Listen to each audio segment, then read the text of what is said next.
Ikhlas itu dari kata kholaso yang berarti bersih, jernih, bening. Ikhlas dari kata akhlaso, yuhlisu, ikhlas adalah berusaha memurnikan, menyernihkan dan membeningkan.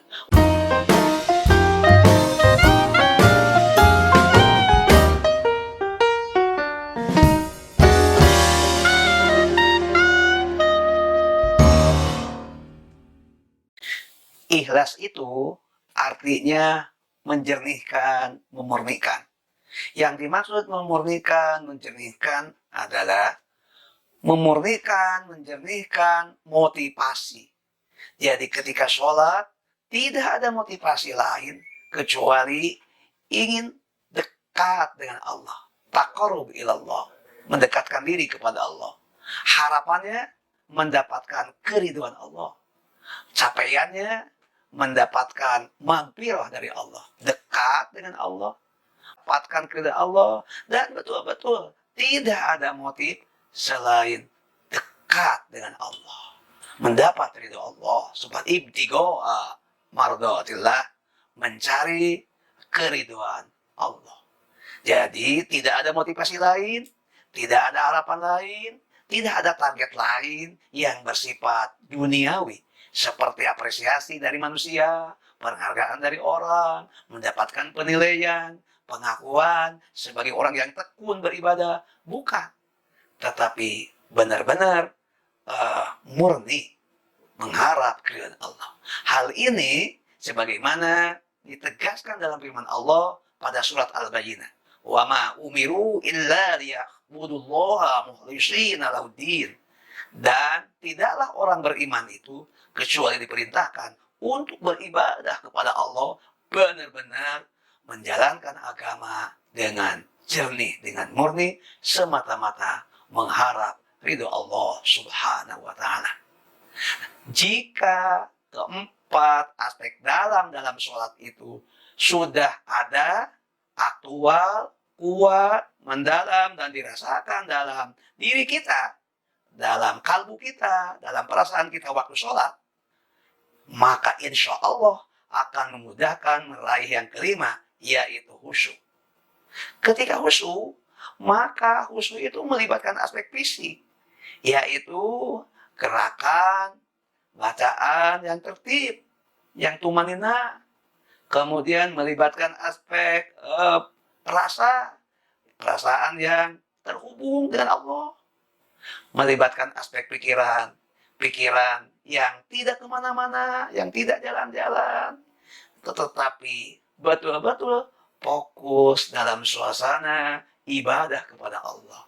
Nah, jika kelima aspek dalam itu, yaitu tawajuh, munajat, istislam, ikhlas, dan khusyuk, benar-benar bisa dirasakan sejak takbiratul ihram hingga salam, maka kita telah mendapatkan beberapa nilai positif dalam sholat kita.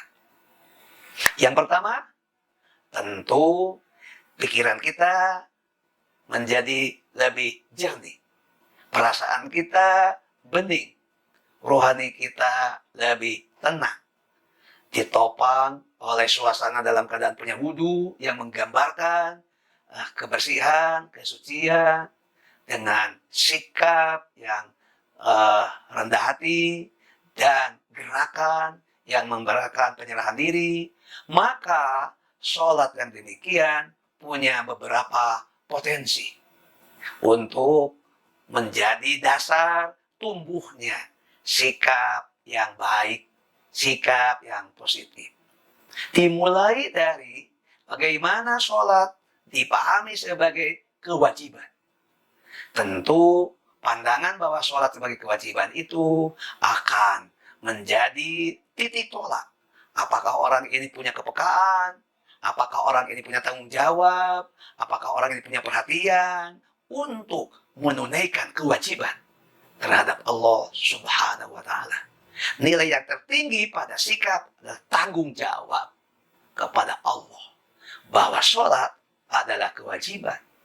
Ini jika ini diresapkan, didalami, maka akan tertanam pada pribadi orang yang sholat tanggung jawab. Tanggung jawab adalah dia berani memikul, lalu kemudian berani menunaikan demi terlaksananya perintah dari Allah Subhanahu wa Ta'ala. Nah, sikap ini dasar untuk menjadi pribadi yang baik. Apakah sholat kemudian bisa ditingkatkan? Tentu. Jika sholat dengan memadukan aspek bacaan yang tertib, gerakan yang tertib, sesuai dengan contoh dari Rasulullah Shallallahu Alaihi Wasallam, lalu aspek dalamnya diusahakan ada, berfungsi, aktif, dan terus dirasakan sepanjang sholat, maka persepsi tentang sholat itu tidak hanya dirasakan, disikapi sebagai suatu kewajiban, tetapi salat akan dirasakan sebagai kebutuhan. Kalau perasaan kita tentang sholat sudah meningkat dari persepsi itu sebagai kewajiban, lalu naik kelas, berkembang dalam pikiran kita, dalam perasaan kita, dalam tugas diri kita bahwa sholat adalah kebutuhan, maka akan mendatangkan satu ketagihan, akan merasa ada sesuatu yang hilang pada saat sholat belum dilaksanakan. Tentu ini akan melahirkan sholat yang lebih perhatian. Ini yang disebut dalam hadis mu'allaqun bil masajid. Seorang laki-laki yang hatinya terpaut dengan masjid, tempat sujud, tempat sholat, untuk sholat. Keterpautan inilah yang membuat orang merasa butuh sama sholat. Di sholat itu kebutuhan. Kebutuhan untuk mendapatkan komunikasi dengan Allah secara personal. Kebutuhan untuk mendatangkan ketenangan. Kebutuhan untuk mendatangkan kesejukan. Mendatangkan kedamaian. Dan ini kebutuhan rasa.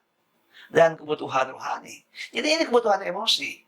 Dan kebutuhan spiritual. Ini kebutuhan dasar yang membuat orang memiliki motivasi, memiliki giroh, memiliki semangat untuk mendekat kepada Allah. Maka sholat itu akan dilakukan pada awal waktu. Sholat akan dilakukan di masjid. Sholat akan dilakukan berjamaah. Spirit inilah yang perlu ditumbuhkan. Jadi ada spirit, ada giroh, ada motivasi yang kuat, ada semangat yang tinggi, itu untuk lebih cepat datang ke masjid. Sehingga terwujudlah sholat awal waktu berjamaah di masjid. Dan ini modal untuk jadi orang yang bisa mengelola waktu dengan baik. Karena pada saat sholat awal waktu berjamaah di masjid, ada soal manajemen. Sekirang-kurangnya ada 3 variabel manajemen pada saat sholat itu.